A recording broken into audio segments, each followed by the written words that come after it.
Good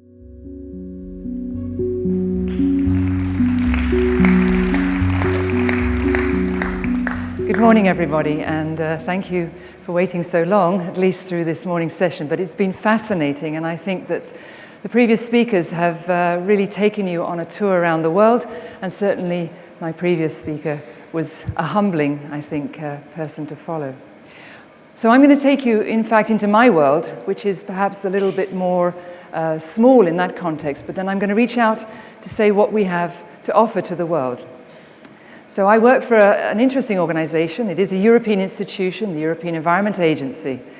It perhaps had one of the most insightful authors writing a regulation which actually has been fit for purpose nearly 20 years later. Because right back then, it created a network. It created a network called IONET, made up of people and very rudimentary technology at that time.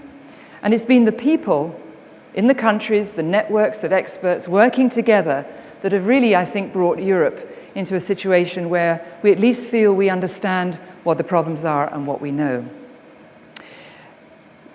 The world has gone on, of course, though, and what we see is that our world, certainly sitting in Copenhagen with a 200 staff membership organization, is very, very big now. It takes us all the way to the edges of Russia, down, in fact, to North Africa and all around. And in fact, when we do our daily business, we do it in 26 languages. We work with 870 million people. But fundamentally, it's still about people talking to each other.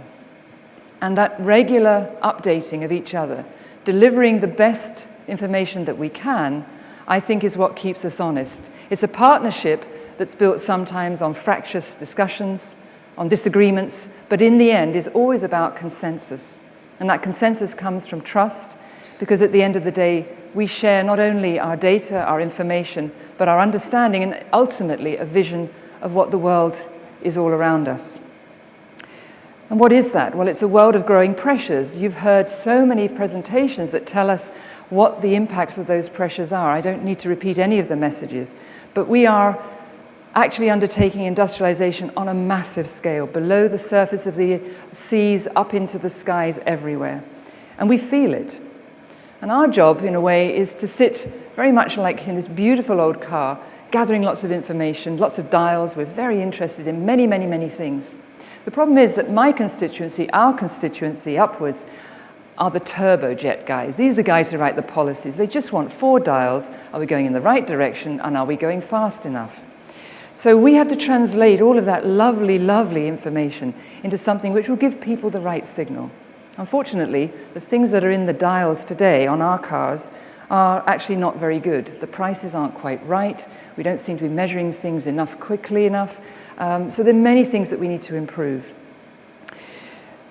Why do we need to improve it? Well, I think any of you who read The Economist would have perhaps stopped for a minute and reread this phrase, because I think when The Economist says, when reality is changing faster than theory suggests, it should. A certain amount of nervousness is a reasonable response. I think this is quite interesting for The Economist to even allow us to take breath.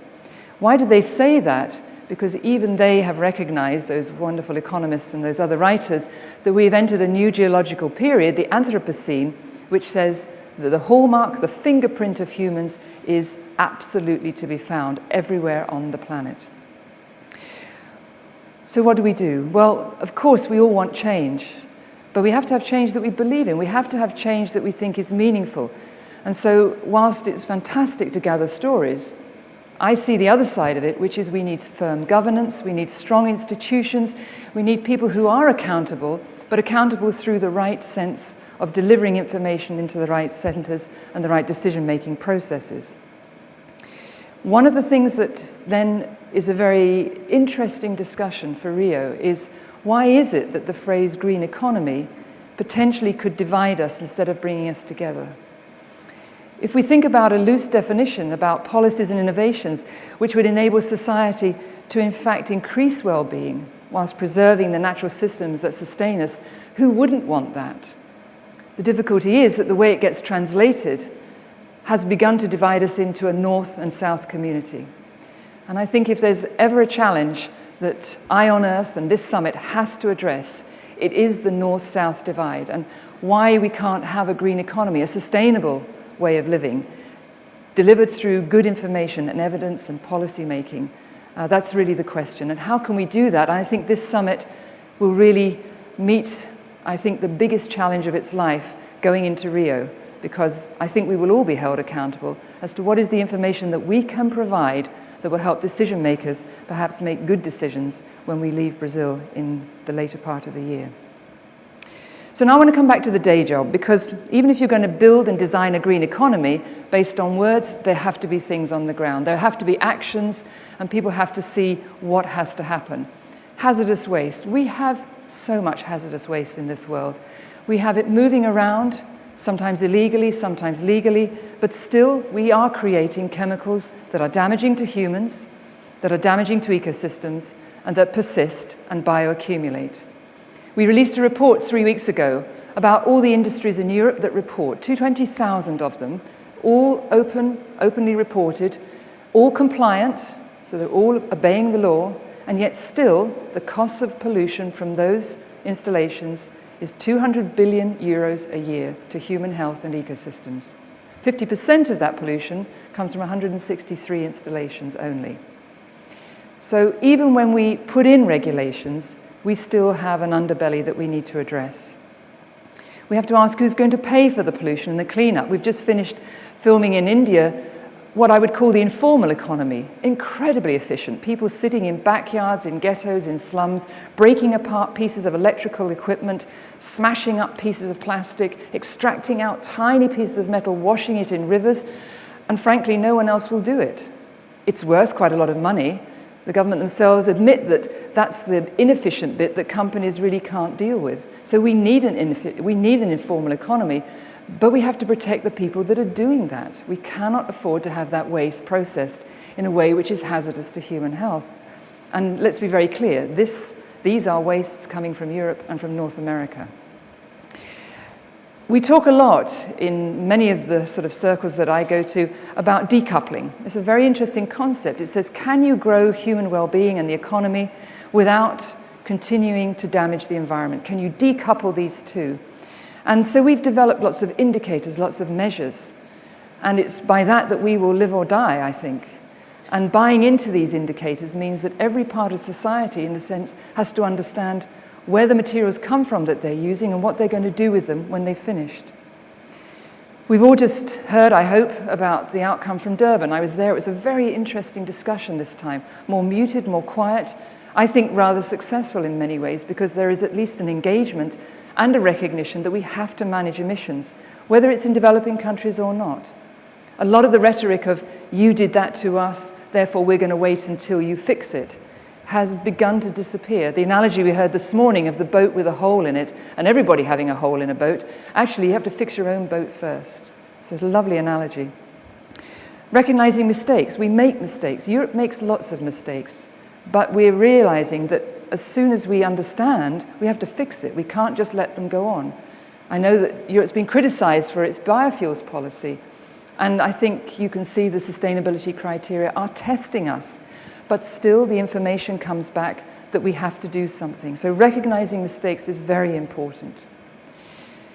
Mining, extracting resources, virgin resources. There's a huge temptation from the country's point of view to want to get the money today. Resource rents, really understanding and realizing the capital.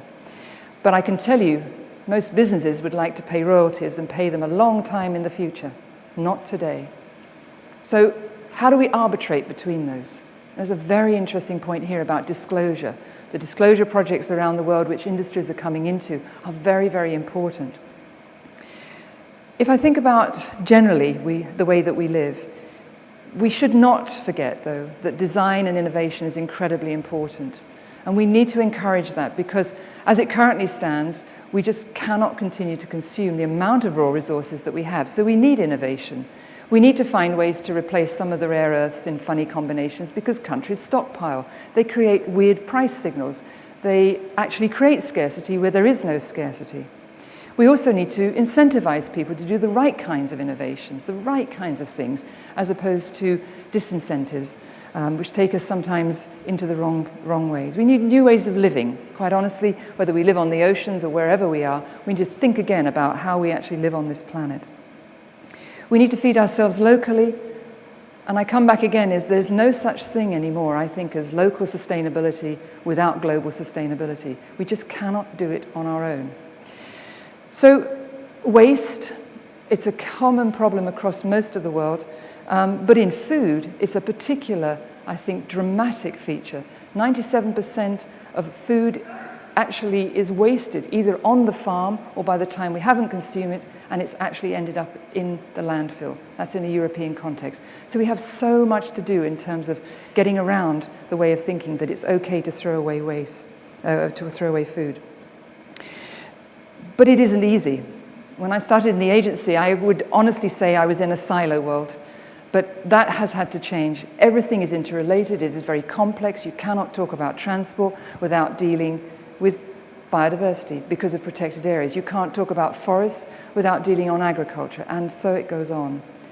And so accounting, the idea of accounting for the assets that we have, whilst on the one hand sounds very banal, is the way that governments work very well. They have national accounts, and we can link environmental accounts, ecosystem accounts to that. And in fact, Europe will begin to do that next year. For the first time, heads of state will be held accountable not just for GDP and employment, but they will also have on their table in front of them greenhouse gas emissions, domestic material consumption, their carbon accounts. So it's going to be very interesting to see how heads of state deal with these numbers, because they've never had to make decisions on this basis before. And I think underpinning this, and something which I'm very proud of in Europe, because we finally arrived at the point where we're up there with America, we actually now have an open data policy, a European policy, but it's underpinning many things, one of which is the shared environmental information system, based on principles of hold at source and publish to others and share. Take responsibility for your data and make sure it's quality assured so that others can actually rely on it. And there are many others, but SICE, as we call it, I think is now in the backbone of much of what we do. But it's not enough. You heard some wonderful stories today about people getting engaged. We need to encourage governments to do more. Fiscal reform, tax reform, so many things. Get rid of harmful subsidies. We need to enable governments and organizations and people to do more things. We need to engage with people, and we need to give great examples. So I'm going to show you a very short film now, which we've done in partnership with UNEP and the European Space Agency. These are not just simple stories, because behind them are the numbers that will actually help policymakers understand that they have new options and new ways of working. So I'd just like to show a very short film for you. Thank you. If you have a condition that is coming more and more often now, it's rain on ice. The losses during a winter with no access to the soil, it can be catastrophic. Well, if we don't do anything right now, then the desert will spread over very fast, and the Iraqi Valley will change completely. We have many strategies. One of them is planting trees. In this atlas, we're going to take you around the European region, demonstrating that there are many communities on the ground already responding to climate change. We need solutions, we need innovation, we need new technology, ways of working, and these are all there. The basic idea is that we move from the single floating house to a floating district. The aim of the eco-village is to allow people to live in the most sustainable way possible.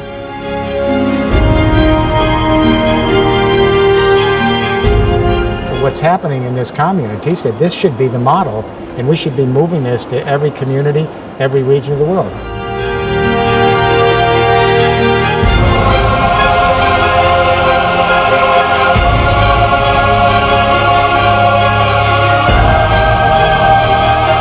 What we need to do is to bring those together, because in fact by building the solution space together to tackle the problem of climate change, we will all have a better life. We will all have a more sustainable life.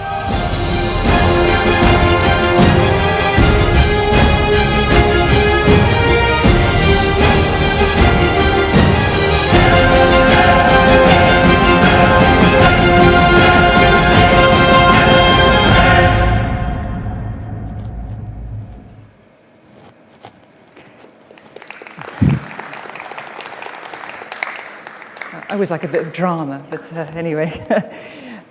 I think, though, that is the point. We need drama in our lives. We need inspiration. We need people who can tell us what to do and how to go about things. And in the IT world, there's been drama. People have had the Google world, the Bing world, Apple, Mac, all these things have come onto the table. It's been fascinating to watch it from afar. But what has been fascinating from our side, being a user, is how we can cajole the big industries to really help us do our job, the user actually coming into the front. About 4 or 5 years ago in the agency, we decided that we wanted to bring citizens into the picture. 490 million of them in Europe, and we wanted to talk to them. So we ran an experiment. We gave them access to the official data, the air quality data, the water quality data in Europe. We brought down information from satellites, from models, and then we put them in communication. We tried an SMS service so that if you had a breathing disorder, you could get an early alert to see whether you should go out that day. We brought it right down to the street level. We used social media, and after some time, good and bad experiences, crowdsourcing, could we use it or not? A lot of cajoling, a lot of persuading with our colleagues in the Commission, the policymakers, the legislature. We really felt that we could do this properly. We could operationalize it, certainly for within the European setting.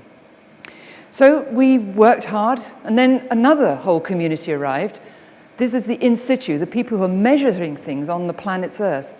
They're all over the place. I mean, they have smart sensors, they're up in aeroplanes, they've got all kinds of gizmos, and they actually want to connect.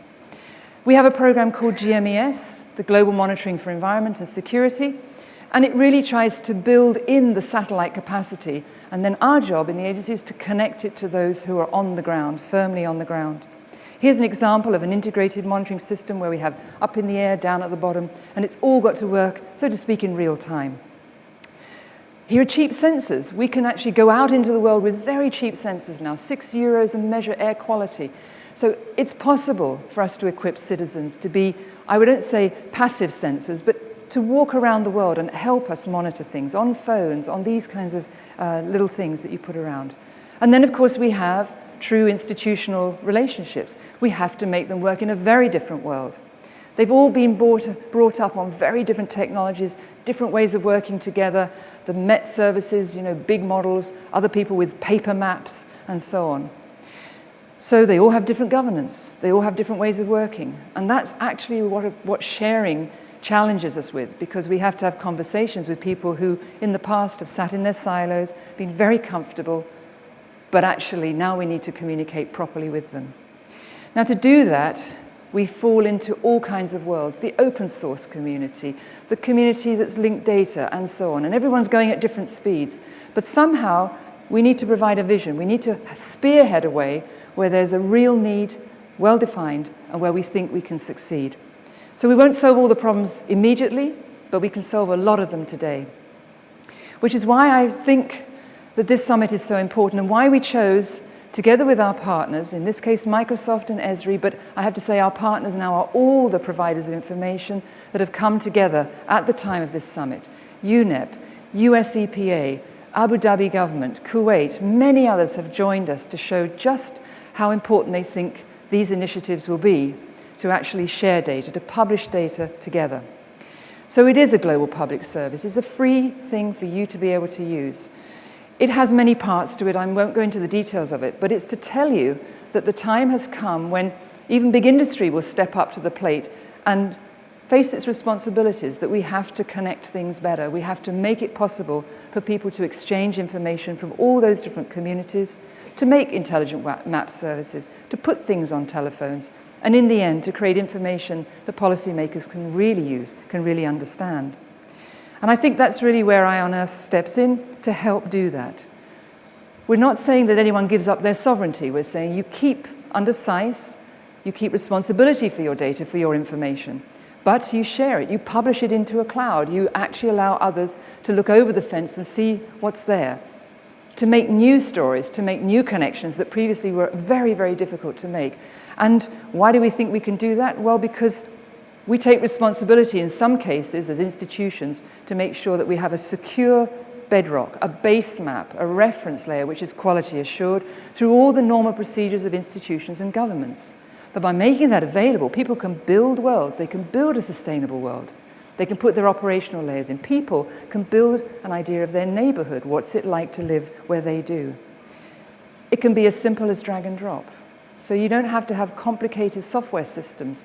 Anybody, in principle, who knows how to use a mouse and a keyboard can use the Eye on Earth systems. Here's something that was made very quickly by someone in the office who actually is not an expert GIS at all. It's a dynamic shipping picture overlaid on the marine protected areas. And we actually can see, when we even put the wave height data, that there are some places which are going to be endangered in the future. Something which our own governments would not necessarily have done in their own way. Taking it out into watches, as we call them. On mobile phones, yes, but available anyway across the internet. So that today you can monitor noise wherever you are, send it, and it will arrive on the Eye on Earth platform, on the service. But in Rio, we'll also be bringing forward Nature Watch. So again, people can understand the biodiversity that's around them, know the species maybe that are edible, where the invasive species come from, and so on. Tweeting, very important. Why? Because when you put it together with something as basic as an infrastructure, here, for example, this was Russia publishing its infrastructure this summer into the public domain, every building in the Russian Federation. This happens to be red square. The yellow one is the European Commission, and in the numbers, slightly blurred, is how much taxes we pay. So that's quite interesting. It's a very, very long, large number, by the way. But that kind of transparency, that openness, together with very important information as to who owns what, even if you live in a slum, you would benefit from actually having the basics of a cadastre. So being able to photo ID your site, put it onto a cadastre, means that you now can have genuine accessibility to education and many other things. It also means that at times of disasters, as in Haiti, perhaps you can find where people were and when they've been lost. So all of these things are very important. Governments have to play a role, and I guess part of the job of my agency and others around the world is to hold governments to account, so that citizens, whether they're in the far, far north, or in fact in the deep jungles in Borneo, one of our friends, Tabaran, from a Penan tribe, a tribe that walks through the forests, so they can connect and talk to us, which they do. So I leave you just with the idea that we would love you to join us. Eye on Earth is a network. I believe that when we leave this summit, the Abu Dhabi summit, it will tell the world that something really important happened here, and that we can actually connect across all those silos. We can talk to policymakers, we can connect citizens with their governments, but at the same time, we can give governments a sense that they're actually moving in the right direction. Thank you very much.